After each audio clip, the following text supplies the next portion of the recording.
Hey guys, 22 Plinkster here. In front of me, I have a Sharps rifle. Now, a lot of you probably are familiar with Sharps, but a couple years ago, they started coming out with AR-15 platform rifles, such as this. This is their 25-45. The 25-45 is a whole new caliber. What it is a 5.56 223 necked up to a 25 caliber.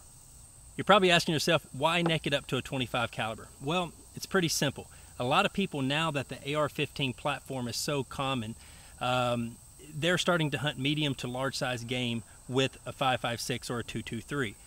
Well, the problem with that is I'm not a big fan of hunting medium size to large size game such as boar, antelope, and white-tailed deer with a 22 caliber.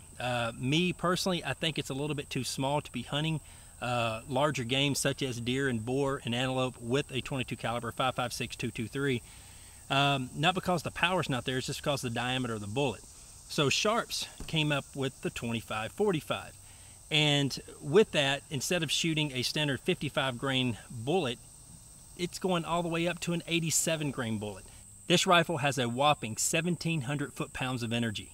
The 87 grain bullet packs a whole lot of punch. Now, the testing on this particular rifle was done with a 20-inch barrel. This one is not a 20-inch barrel. This is a 16-inch barrel, M4 barrel.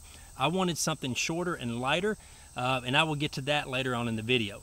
The 87 grain bullet will travel in a 20-inch barrel a tad over 3,000 feet per second. Now, saying that, it also has 40% more energy than a typical 55 grain 5.56 round. 40% more energy is a ton. You know, I have taken medium to large size game before with a 22 caliber, and it does the job, but I don't like doing it. I've done it once, I'll never do it again.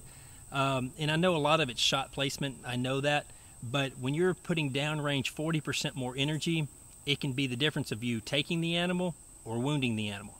Like I said before, this one is a 16-inch barrel, M4 style barrel.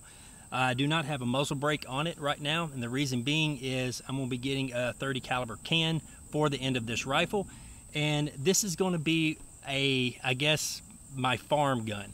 You can get longer barrels for this particular rifle. You can get stainless barrels, and you'll get a little bit more velocity out of those barrels compared to the 16-inch, but I wanted something lighter, something more maneuverable in a house, in a truck, in case if I did have to use it in a hurry. You can change this barrel out. You can buy a complete upper from Sharps, or you can get this complete rifle. Now, some things about this rifle: it does come with an adjustable rear stock. It comes with a Reliabolt inside, and if you're familiar with the Reliabolt designs, they are a must for every AR-15 owner. This particular one is made by Sharps, and it's got a Teflon coating on it and a nickel finish, so it is way stronger than your regular bolt, and it's a whole lot more reliable. Now, you don't have to buy this whole rifle from Sharps, because this is an upper end AR, okay? This is not your let's go to Walmart and buy one.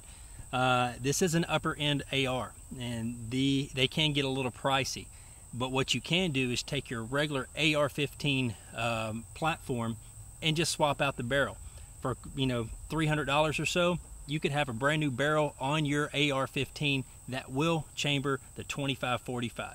You will not have to change out any magazine, since it's a standard 5.56 magazine, and the casing is a standard 5.56 in the 25-45. You can pop those rounds in the magazine, and they're going to work flawlessly. If you decide to go with the Sharps rifle such as this, it is a nice AR. Okay, it is not your run-of-the-mill AR by no means. It comes with a nice diamond head rail, and you can get different kind of rails for it, but this is the one I chose. Of course, the Reliabolt that I mentioned. The CMG trigger comes stock in these rifles, which the trigger breaks at about 2.5 pounds. I've used CMG triggers before. They are really nice. They break clean. They reset. You know, the reset on them is awesome. Very good trigger.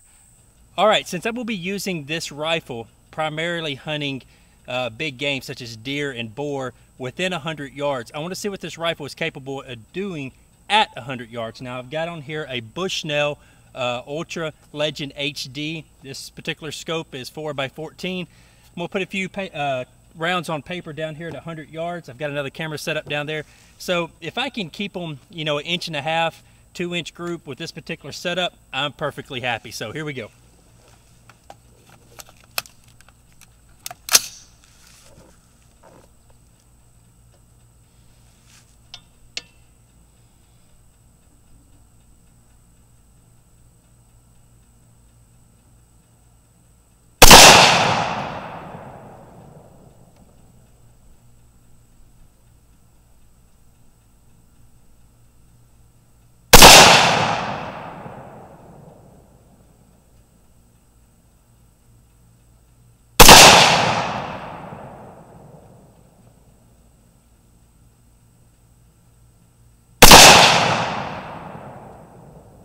I will take that all day long.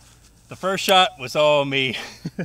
I pulled as soon as I pulled the trigger, well, felt the trigger, I knew I pulled. So I've got about an inch group at 100 yards. So this rifle is very, very capable of taking deer and boar within 100 yards. The only downside that a lot of people have with this particular rifle is this, the ammo.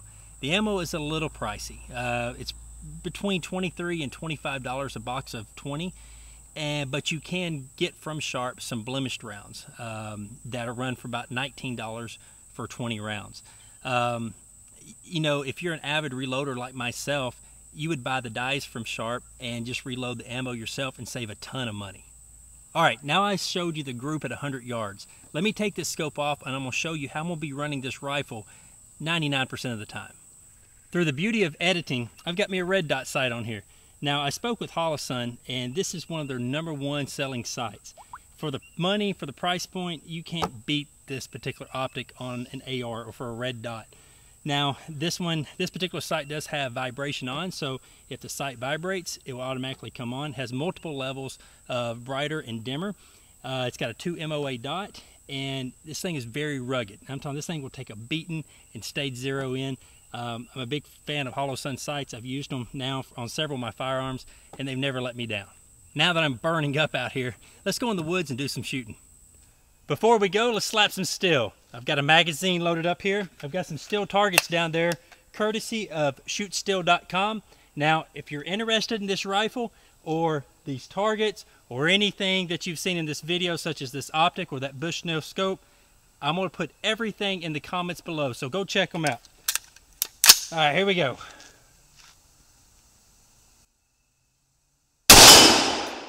Reeled it.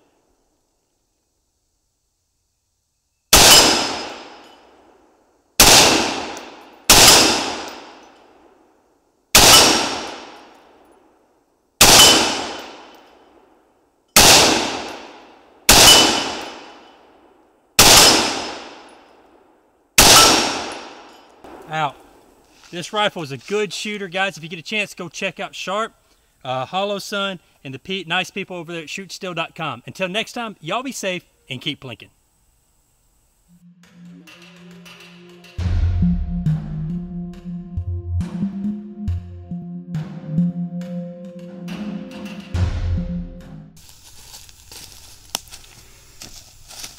Alright, so we sponsor his channel, and the only way we can talk about the school is to sneak on his trail cams. Check out sdi.edu if you want to learn more about firearms.